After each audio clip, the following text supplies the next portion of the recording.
오늘 주님께서 주신 말씀은 민수기 12장 13절 말씀입니다.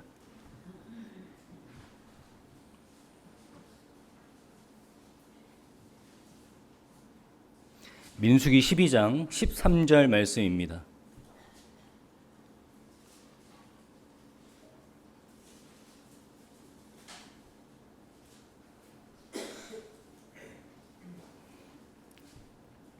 같이 읽도록 하겠습니다. 모세가 여호와께 부르짖어 이르되 하나님이여 원하건대 그를 고쳐 주옵소서.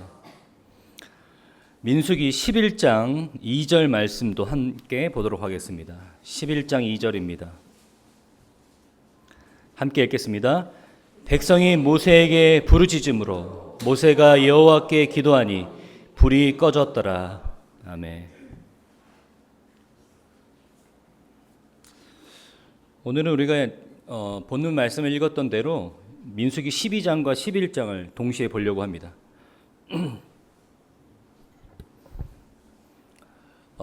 제가 흔치 않게 제 설교에 대한 평가를 들을 때가 있습니다. 제 설교에 대해서 흔치 않게 이렇게 말씀하세요. 제 설교가 너무 좋다고 말씀하시는 분이 있습니다. 간혹 가다가. 그럼 제가 물어보죠. 왜 좋냐고. 그러면 10분 중에 8분이 똑같은 대답을 하십니다. 짧아서 좋다라는 거예요. 네. 그것도 칭찬이라고 또 전 좋아합니다. 네. 제가 요즘 설교를 준비하면서 제 마음속에 이 세 가지 부사를 다시 되새깁니다. 초심을 잃지 않도록 세 가지 부사를 떠올리는데 뭐냐면 짧게, 명확하게, 그리고 쉽게, 이 세 가지 부사를 항상 떠올립니다. 제가 아무리 짧고 또 쉽게 간단하게 여러분에게 말씀을 전할지라도 또 은혜를 담당하시는 분은 하나님이시기 때문에, 여러분에게 은혜와 함께 하시는 분은 하나님이시기 때문에 궂은 날씨에도 오늘 예배를 참석하신 모든 성도님들이 하나님의 은혜가 여러분 가운데 함께 하시기를 주님의 이름으로 축원합니다. 우리가 이미 우리 전도사님께서 요약해서 말씀해 주셨듯이 하나님께서 우리에게 하나님의 사람을 보내서 때로 우리가 지쳐 있을 때, 넘어져 있을 때 다시 일어서서 우리의 믿음의 길을 갈 수 있도록 하나님의 사랑을 보이셨습니다. 우리는 그것을 가지고 하나님께서 하나님의 사람을 보냈다라고 이야기합니다. 그렇게 이야기하는 것이 진정한 우리가 예수쟁이죠. 이 모든 것들이 하나님의 계획이고 또 하나님의 은혜다. 모든 것들은 하나님께서 우리를 통해서 인도하시고 역사하시는 것이다라고 믿는 것이 우리의 믿음입니다. 여러분 그렇게 고백하시고 그렇게 믿고 계십니까? 여러분이 누리고 있는 것들, 여러분이 만나고 관계하는 모든 것들 다 하나님께서 계획하시고 하나님께서 통치하시는 그 가운데 있음을 여러분 고백하시길 바랍니다. 우리가 출애굽기를 통해서 믿음의 본질을 회복하는 것, 믿음의 기본을 다시 한번 재점검하고 있습니다. 그러다 보니까 우리가 가장 먼저 보고 있는 것이 뭐냐면 하나님께서 하나님 되심, 이것이 우리 가운데 가장 먼저 오랫동안 강조되어 왔습니다. 우리의 믿음의 가장 밑바닥에 가장 기초석이 되어야 되는 것은 하나님께서 하나님 되심을 믿는 것이다. 하나님의 주권과 하나님의 통치와 하나님의 역사하심이 가장 우리 가운데 믿음의 본질이 되어야 되는 줄 믿습니다. 오늘은 우리 그 하나님의 주권을 가장 우선에 두고 그 하나님의 통치하심 아래 모든 것이 이루어진다는 것을 가장 우선에 두며 또 한 번 다른 측면에서 균형을 이뤄야 되는 부분들을 함께 나누려고 합니다. 제가 이렇게 하나님의 주권과 통치와 또 하나님의 하나님 되심을 우선으로 여기며 강조하다 보니까 우리 마음속에 어떠한 딜레마가 생기냐면, 그러면 우리는 할 게 없는가라는 거예요. 그럼 우리는 도대체 뭘 해야 되냐라는 거예요. 어차피 하나님께서 하나님의 방식대로 하나님의 계획대로 하실 거면 우리가 굳이 뭘 해야 되냐? 더 나아가서 우리가 굳이 뭐 그렇게 하나님께 빌며 간구하고 하나님께 졸라야 될 것이 있냐라는 거. 어차피 하나님께서 하실 거면 하실 거고 안 하실 거면 우리가 아무리 빌어도 안 하실 건데, 이런 마음이 들죠. 기도가 무슨 의미가 있냐라는 생각이 듭니다. 그런데 그렇지 않다라는 겁니다. 기도는 분명히 우리 신앙생활 가운데 핵심이 되는 부분이고, 또 하나님께서 우리 가운데서도 늘 기도하기를 바라시는 그런 하나님이시라는 것을 우리가 오늘 말씀을 통해서 균형을 이루시는 여러분 되시길 바랍니다. 네, 먼저 우리가 이런 질문들을 좀 해소하기를 원합니다. 그러면 우리가 기도할 필요 없느냐? 우리의 행위는 하나님의 계획과 하나님의 뜻 가운데서 아무런 의미가 없느냐? 그렇지 않습니다. 하나님의 주권을 인정하며 하나님께서 하나님 되심으로 하나님의 나라와 백성들을 통치하신다라는 것은, 우리는 어떤 것도 개입할 수 없고 생각할 수 없고 계산할 수 없는 그런 하나님과의 관계를 이야기하는 것입니다.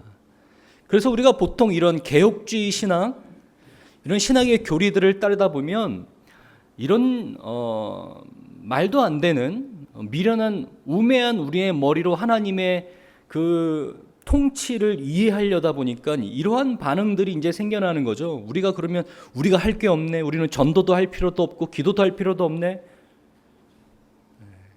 우리가 그 하나님의 하나님 되심을 이해하려고 발악하다 보니까 결국엔 그런 소리까지 하는데, 사실 이 개혁주의 신앙, 하나님의 주권을 우선으로 두는 이 신앙은요, 사실 가장 우선이 되고 핵심이 되는 것은, 우리는 하나님께서 어떻게 통치하시는지, 하나님의 주권과 하나님의 뜻이 무엇인지 다 알 수 없다라는 게 그 핵심이에요. 우리는 그러한 존재라는 것을 깨달아야 되는 것이 그 핵심입니다. 그래서 거기서 파생돼서 우리가 뭐 그럼 기도할 필요 없고 전도할 필요 없느냐? 교만한 거죠. 우리의 우매한 판단이죠. 우리는 그저 하나님께서 하나님 되심으로 하시는 일에 우리는 알 수 없고, 우리는 지혜가 없어서, 어차피가 아니라 하나님께서 하나님의 계획하심 가운데 우리가 그 하나님의 자녀로 그 하나님과의 관계를 맺고 있기 때문에, 우리가 그저 할 수 있는 것은 그 하나님께 기도하고 바라고 주님 앞에 나오는 것뿐입니다. 우리가 할 수 있는 건 그것뿐이에요. 우리가 그 하나님의 통치와 주권을 인정하기 때문에 그 인정 앞에 우리가 할 수 있는 것은 기도뿐입니다. 그저 하나님 앞에 나와서 하나님을 바라보고 있는 것뿐입니다. 라는 것이 올바른 태도고 마음입니다. 오늘 본문 말씀은요, 이스라엘 백성들이 시내산을 출발했습니다. 그런데 이 11장과 12장이 동일한 내용들을 담고 있습니다. 백성들이 원망합니다. 불평합니다. 어떤 일 때문에 불평했는지는 성경에 나와 있지 않지만 백성들이 불평하자 하나님께서 심판하십니다. 백성들과 아론이 모세에게 요청하고 간구합니다. 모세가 하나님께 중보합니다. 모세의 기도를 들으시고 하나님께서 심판을 거두십니다. 모세의 기도를 하나님께서 들어주십니다. 12장은요, 아론과 미리암이 교만한 죄에 빠집니다. 모세를 지적하고 교만해집니다. 하나님께서 심판하십니다. 하나님께서 미리안이 나병에 걸리는 심판을 하시자 아론이 모세에게 요청합니다. 모세가 중보합니다. 하나님께서 모세의 기도를 들어주십니다.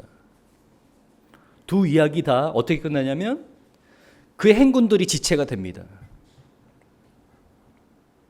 바란 강야까지 가는 그 행군이 지체가 되어 그 두 가지 일 때문에 이 두 장의 이야기들은 평행을 이루고 있습니다. 우리가 오늘 이 11장과 12장의 이야기를 통해서 반드시 우리가 깨달아야 될 것이 있습니다. 모세의 기도를 들어주시는 하나님, 모세의 기도를 듣고 응답하시는 하나님에 대한 분명한 이야기가 오늘 이 두 장에 나옵니다.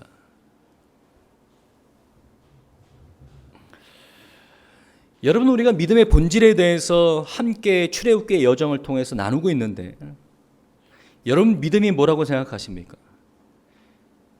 여러분 믿음이 뭐라고 생각하십니까? 저는 이 박영서 목사님의 믿음의 본질이라는 책에 나오는 이 믿음의 정의를 굉장히 좋아하는데요. 믿음이라는 건 절대자이신 하나님께서 자신을 드러내시고 나타내심으로 그것에 대한 올바른 반응이다. 그것이 믿음이라는 거예요. 더 나아가서 그 절대자이신 하나님께서 말씀으로 자기를 드러내신다. 말씀으로 자기를 드러내셨다라는 것은 뭘까요? 우리 히브리서 11장 1절부터 3절은 이렇게 나와 있습니다. 믿음은 바라는 것들의 실상이요 보이지 않는 것들의 증거니 선진들이 이로써 증거를 얻었느니라. 믿음으로 모든 세계가 하나님의 말씀으로 지어준 줄 우리가 아나니 보이는 것은 나타나는 것으로 말미암아 된 것이 아니니라. 하나님께서 말씀으로 말미암아 세상을 창조하셨다고 나와 있습니다. 뿐만 아니라 우리가 출애굽 여정을 보니까 하나님께서는 말씀하시는 하나님이십니다. 시내산 광야에서 이스라엘 백성들을 부르셔서 본격적인 하나님의 백성에다운 그 통치와 방법을 드러내시는 게 뭐냐면 말씀이었어요. 그들에게 말씀으로 하나님의 언약을 세우는 거였습니다. 하나님께서 이 말씀으로 세계를 창조하시고 말씀으로 하나님의 백성들과 언약을 맺으신 것이 무엇이냐라는 것은 하나님께서 하나님의 백성들과 인격적인 관계를 원하신다라는 거예요. 말씀을 통한다라는 것은 인격적 관계를 이야기하는 겁니다. 그래서 이 믿음의 정의를 다시 한번 우리가 생각해 본다면 하나님께서 절대자이신 하나님께서 하나님 자신을 나타내시고 하나님의 백성들에게 인격적인 관계를 맺기를 원하시는 것에 대한 올바른 반응, 그것이 우리의 믿음이라는 거예요. 하나님께서 여러분에게 하나님의 자녀 삼아주시고 인격적인 관계로 맺기 원하십니다. 하나님의 방법이에요. 하나님의 통치 방법이에요. 하나님이 우리와 인격적인 관계를 맺는다는 것은 우리의 삶에서 어떤 의미를 갖고 있을까요? 하나님께서 우리와 인격적인 관계를 맺고 있다. 그것은 우리의 신앙생활에서 어떤 의미를 갖고 있을까요?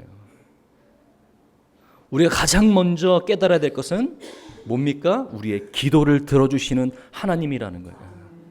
우리의 기도를 들어주시는 하나님.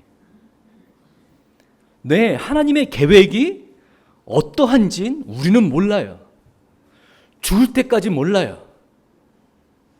우리는 하나님이 아니기 때문에 우리는 아무리 지혜로도 하나님의 지혜를 따라갈 수 없습니다. 우리는 하나님께서 우리를 향해서 어떤 계획을 갖고 계신지 우리는 알 수 없어요.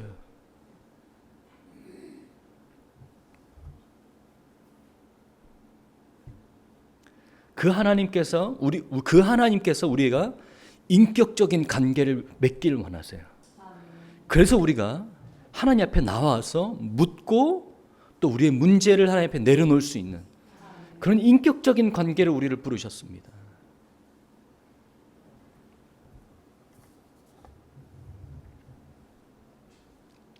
하나님께서는요, 우리가 기도를 통해서 하나님 자신을 경험하고 고백하고 또 하나님의 인자하심, 그 선하심을 맛보아 알기를 원하십니다. 그래서요, 오늘 이 민수기, 이 출애굽 여정 가운데 사실은 시내산 광야 출발하고 일어나는 일들이지만 우리가 이전에도 시내산 도착하기 이전에도 백성들이 이런 부분들을 굉장히 거듭하고 있다는 걸 알고 있죠. 잘 알고 있습니다. 계속해서 거듭해서 백성들이 하나님 앞에 불신앙을 보여줍니다. 하나님께서는 이스라엘 백성들에게 계속해서 말씀하십니다. 나는 애굽 땅 종대었던 곳에서 너를 구원해낸 내 여호와라. 네가 그것을 믿어야 된다. 그래서요, 오늘 시내산에서 바란 광야로 가는 이 과정에서 다시 한번 이스라엘 백성들이 보여주고 있는 것, 또한 모세가 보여주고 있는 것을 통해서 우리는 다시 믿음의 어떤 것인가라는 것을 되돌아봤을 때, 믿음이라는 것은 인격적인 하나님을 신뢰하고 그에게 앞에 나아가서 기도하는 것, 그것이 우리의 믿음의 표현의 가장 중심입니다. 우리가 하나님을 믿는다라는 표현의 가장 중심이라는 거예요. 하나님, 아픈 병에 걸렸습니다. 해결할 수 없는 문제 앞에 놓여 있습니다.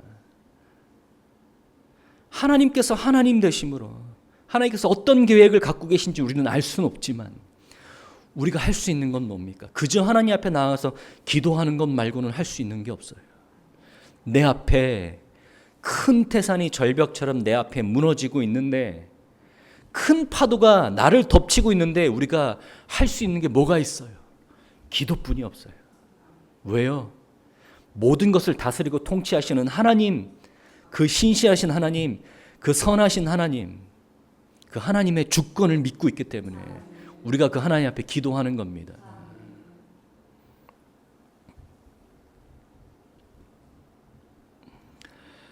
시편 107편을 보신 적이 있으신지요? 시편 107편은 굉장히 특이한 구조로 되어 있는 시인데요. 네 가지 기도, 누가 썼는지는 나와 있지 않지만 네 가지 기도가 나와 있습니다. 내가 어려울 때, 내가 각각의 문제로 어려울 때 기도했더니 하나님께서 나를 건지셨다. 내가 그것에 의해서 찬양한다, 찬송한다라는 그 네 가지 기도로 되어 있습니다. 시편 107편은 이렇게 시작합니다. 여호와께 감사하라. 그는 선하시며 그의 인자하심이 영원함이시다. 시편 기자가 이렇게 고백할 수 있는 건 뭐냐면, 내가 그를 신뢰하고 그에게 나아가서 내 문제를 놓고 기도했더니 하나님께서 나에게 응답하셨다. 내가 그러니까 하나님께 찬양할 수밖에 없다라는 고백이에요. 그래서 이 고백이 4번이나 반복합니다. 한번 우리가 차근히 보겠습니다. 107편 6절부터 8절 첫 번째 기도에 대해서 이렇게 얘기합니다. 이에 그들이 근심 중에 여호와께 부르짖음에 그들의 고통에서 건지시고 또 바른 길로 인도하사 거주할 성읍에 이르게 하셨도다. 여호와의 인자하심과 인생에게 행하신 기적으로 말미암아 그를 찬송할지로다. 두 번째는 이렇게 얘기합니다. 13절에서 15절입니다. 이에 그들이 그 환난 중에 여호와께 부르짖음에 그들의 고통에서 구원하시되 흑암과 사망의 그늘에서 인도하여 내시고 그들의 얽어맨 줄을 끊으셨도다. 여호와의 인자하심과 인생에게 행하신 기적으로 말미암아 그를 찬송할지로다. 4번이나 반복돼요. 또 있습니다. 19절에서 21절입니다. 이에 그들의 고통 때문에 여호와께 부르짖음에 그가 그들의 고통에서 그들을 구원하시되 그가 그의 말씀을 보내어 그들을 고치시고 위험한 지경에서 건지시는도다. 여호와의 인자하심과 인생에게 행하신 기적으로 말미암아 그를 찬송할지로다. 28절에서 31절입니다. 이에 그들의 고통 때문에 여호와께 부르짖음에 그가 그들의 고통에서 그들을 인도하여 내시고 광풍을 고요하게 하사 물결도 잔잔하게 하시는도다. 그들의 평온함으로 말미암아 기뻐하는 중에 여호와께서 그들이 바라는 항구로 인도하시는도다. 여호와의 인자하심과 인생에게 행하신 기적으로 말미암아 그를 찬송할지어다. 여러분, 이러한 고백이 우리의 기도 가운데, 우리의 신앙생활 가운데 있기를 주님의 이름으로 축원합니다. 내가 주님 앞에 나와서 우리의 문제를 가지고 부르짖었더니 하나님께서 내 인생에게 기적을 베푸시고 내 기도를 응답하심으로 나를 고통에서 건지셨다. 하나님께서 우리의 기도를 들으시고 우리를 고통에서 건지시면 우리는 자연스럽게 어떠한 자리로 나아가면 하나님 찬양하는 자리로 나아갑니다. 하나님 찬양하며 하나님 인정합니다. 하나님께 영광 올려드립니다. 이 시편 107편이요 이렇게 끝납니다. 43절입니다. 지혜 있는 자들은 이러한 일들을 지켜보고 여호와의 인자하심을 깨달으리니. 하나님께서 내 인생에서 기도를 들어주시고 기적을 베푸시고 하나님의 능력의 손으로 우리를 구원하신 그 경험, 그 기도의 응답을 통해서 하나님의 인자하심을 고백하며 깨닫고 맛보아하는 것입니다. 여러분, 우리는 그런 자리로 부르셨어요. 인격적인 관계로 우리와 관계하시는 하나님께서 그런 자리로 부르셨습니다. 여러분, 우리가 기복신앙 참 조심해야 됩니다. 한국교회의 크나큰 장애물이기도 합니다. 근데요, 여러분 오해하지 마십시오. 하나님께 복을 비는 것이 잘못된 것이 아닙니다. 그것만 남아있기 때문에 잘못된 겁니다. 우리 하나님께 복을 빌어야 되죠. 많은 믿음의 선지자들이 하나님께 나와서 복을 빕니다. 근데 우리가 하나님께 우리의 욕심을 채우기 위해서, 정욕을 쓰기 위해서 잘못 구하기 때문에 우리의 신앙생활이 오직 기복만 있기 때문에 기복신앙이 잘못됐다고 얘기하는 거예요. 우리가 하나님께 기적을 바라는 게 잘못된 거 아닙니다. 하나님께서 모든 것들을 통치하시고 창조하신 하나님께서 하나님 일하시는데 기적이 당연히 일어나죠. 그런데 인간의 본성이 자꾸 기적만 쫓아가는 게 문제라는 거예요. 우리 이 균형을 잘 찾아야 됩니다.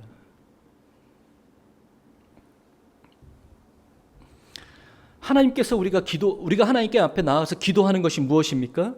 우리는 손 놓고 하나님께서 일하셨으면 좋겠다는, 우리는 할 수 없으니 하나님께서 일하셔야 된다라는 겁니다. 우리 기도야말로 하나님의 백성들이 하나님께 올려드린 이 기도야말로 우리가 하나님을 신뢰하고 하나님을 믿고 있다라는 그 행위의 결정체가 되어야 됩니다. 여러분 기도를 멈추지 마십시오. 계속해서 기도하면서 하나님 앞에 나아가십시오. 여러분의 고통의 문제를, 여러분의 고난의 문제를, 여러분의 어려움의 문제들을 가지고 하나님 앞에 나아가서 기도하시는 여러분 되시길 바랍니다. 응답 받으시는 여러분 되시길 바랍니다. 여호와의 선하심을 맛보는 여러분 되시길 바랍니다.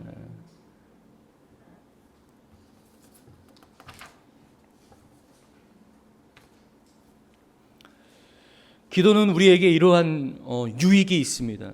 인격적인 하나님을 알게 하고, 또 우리의 문제를 우리가 주님 앞에 나아가서 때로는 조르기도 하고, 때로는 울며불며 하나님 앞에 우리의 마음을 쏟아내고, 또 하나님께서 일하심을 경험하고 하나님의 선하심을 경험하는 그런 유익이 있습니다.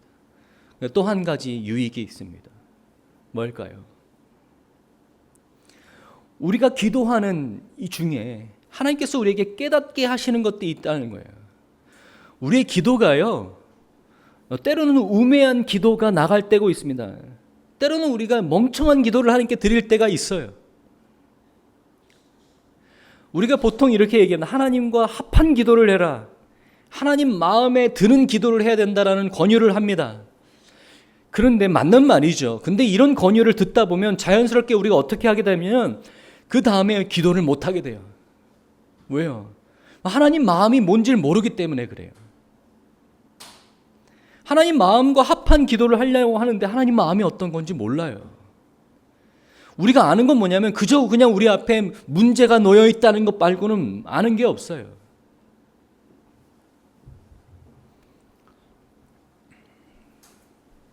근데 여러분, 주저하지 말고 기도하십시오. 하나님께서 우리의 기도를, 우리의 그 우매한 기도를 하나님의 뜻을 알게 하고, 때로는 우리의 기도가 회개로 또 하나님의 뜻을 알게 하는 그 은혜의 자리로 인도한다는 것을 기억하시길 바랍니다.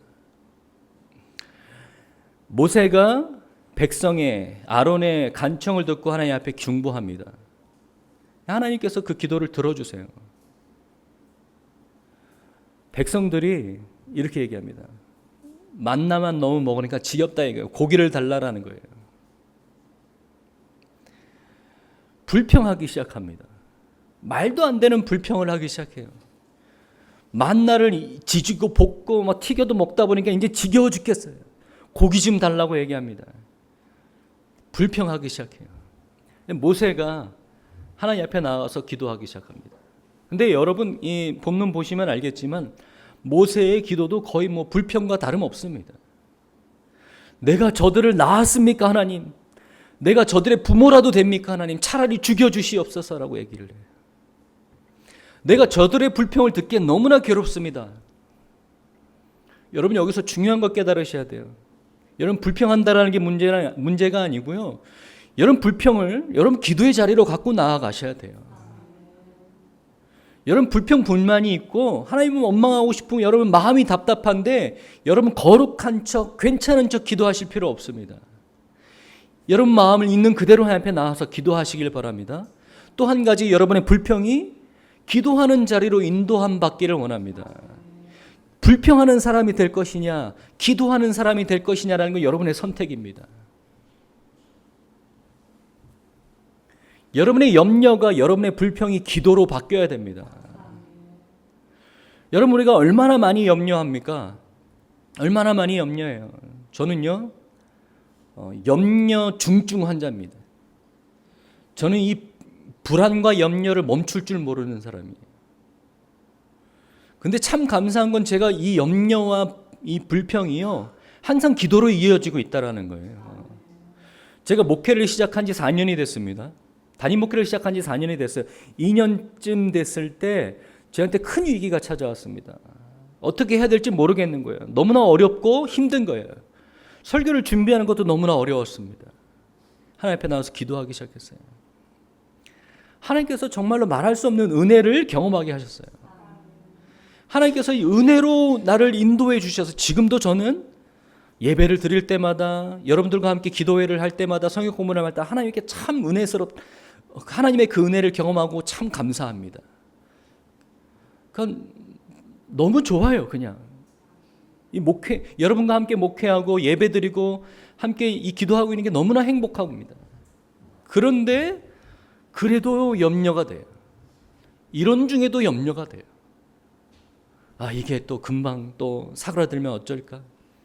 또 이게 또 내 어떤 실수로 인해서 또 중단되면 어떨까?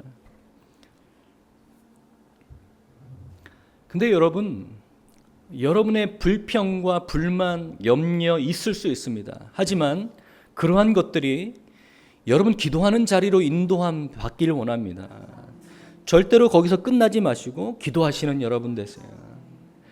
불평하고 끝내는 이스라엘 백성이 아니라 그걸 가지고 하나님 앞에 나아가는 기도하는 모세가 되시길 바랍니다. 왜냐면요, 하나님 여러분 자녀 삼아 주셨고 인격적인 관계를 맺고 계시기 때문에 여러분의 기도를 듣고 계신다고요. 여러분의 기도를 듣기를 원하신다는 거예요. 네, 오늘 본문 말씀은요, 여지없이 그 모세의 중보의 기도를 들으시는 하나님이 나타나요. 그 기도를 들어주십니다. 미리암과 아론이 교만의 문제 때문에 하나님께 심판받아요. 그래서 하나님께서 그 문제, 그 교만의 문제를 앞장섰던 미리암을 나병을 걸리게 합니다. 하나님께서 그 문제를 가지고, 모세가 그 문제를 가지고 하나님께 간구해요. 그 미리암의 나병을 하나님께서 고치십니다. 기도에 응답하세요. 그런데 여러분, 여기서 우리가 깨달아야 될 게 있어요. 여러분, 본문 말씀 보겠습니다. 민수기 11장 18절에서 20절입니다. 첫 번째, 이스라엘 백성들이 고기 문제를 가지고 하나님께 불평했을 때 하나님께서 모세가 중보하자 하나님께서 그 기도를 들어주세요. 근데 잘 보세요. 또 백성에게 이르기를 너희의 몸을 거룩히 하여 내일 고기 먹기를 기다리라 응답하시겠다라는 거죠. 너희가 울며 이르기를 누가 우리에게 고기를 주어 먹게 하랴. 애굽에 있을 때가 우리에게 좋았다 하는 말을 여호와께 들렸으므로 여호와께서 너희에게 고기를 주어 먹게 하실 것이라. 하루나 이틀이나 닷새나 열흘이나 20날만 먹을 뿐 아니라 냄새도 싫어하기까지 한 달 동안 먹게 하시리니 이는 너희가 너희 중에 계시는 여호와를 멸시하고 그 앞에서 울며 이르기를 우리가 어찌하여 애굽에서 나왔던가 함이라 하라. 저는 이 대목을 읽으면서 제 학창 시절이 생각이 났습니다. 저희 엄마에게, 저희 어머니에게 도시락 반찬을 콩나물이나 깻잎만 싸주지 말라고, 돈가스 좀 사주라고 그렇게 간구를 했더니 미니 돈가스를 포대로 사오셔서 한 달 동안 먹게 하셨어요. 제가 그래서 당분간 성인이 될 때까지 돈가스를 안 먹었어요. 냄새도 맡기 싫어서. 하나님께서 그 기도를 응답하셨는데 조금 묘해요. 내가 너희에게 고기를 먹게 하겠는데 하루 이틀이나 닷새나 20날이 아니라 한 달 동안 먹게 하겠다는 거예요. 냄새도 맡기 싫을 정도로 먹게 하겠다는 거예요. 왜 그러셨다고요? 너희가 여호와를 멸시하고 그 앞에 울며 이르기를 우리가 어찌하여 애굽에서 나왔던가 함이라 하라.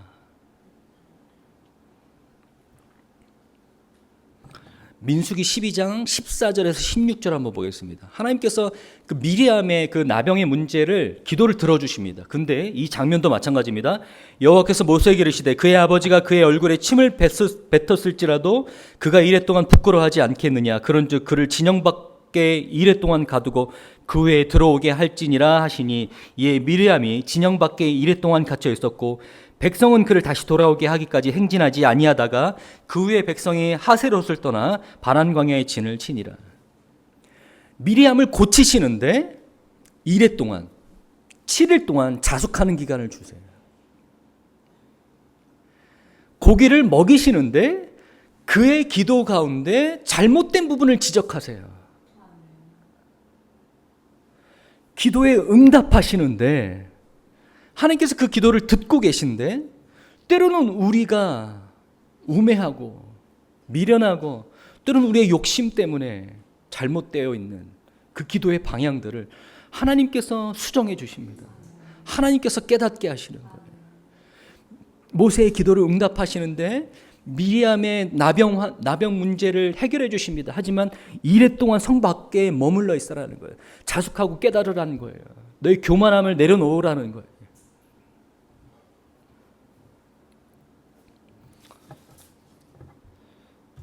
네, 하나님께서 때로는 우리가 욕심에 쌓여서 때로는 우리 하나님의 뜻을 알지 못하고 때로는 우리가 교만해서 잘못된 기도, 방향이 잘못된 기도를 올릴지라도 하나님께서 기도 가운데 하나님의 뜻을 알게 하시고 또 회개하게 하시고 뉘우치게 하시고 방향을 돌이키게 하시는 어떻게 하든 간에 하나님의 우리의 기도를 들으시고 우리의 기도에 반응하시고 우리의 기도를 응답하시는 하나님, 우리가 기도하기를 기다리시고 우리가 기도하기를 원하시는 하나님, 우리의 기도에 응답하시기를 즐거워하시는 하나님. 그래서 우리가 단 하루라도 단 한 번이라도 더욱더 그 하나님의 선하심을 맛보며 그 하나님의 일하심을 경험하는 우리들이 되기를 원하시는 하나님. 여러분, 오늘 본문 말씀을 통해서 우리 멈춰 있었던 기도, 방향을 잃고 넘어져 있었던 우리의 기도의 모습들을 회복하시는 여러분 되시길 바랍니다. 하나님께서 여러분의 기도를 들으시길 원하십니다. 여러분 기도의 자리에 있는 여러분의 모습이 여러분의 하나님을 의뢰하고 신뢰하는 믿음의 행위라는 것을 기억하시는 여러분 되시길 바랍니다. 우리가 그 위대하신 하나님 앞에, 하나님의 통치하심 앞에 우리가 할 수 있는 것은 그저 하나님 바라보며 기도하는 것뿐입니다.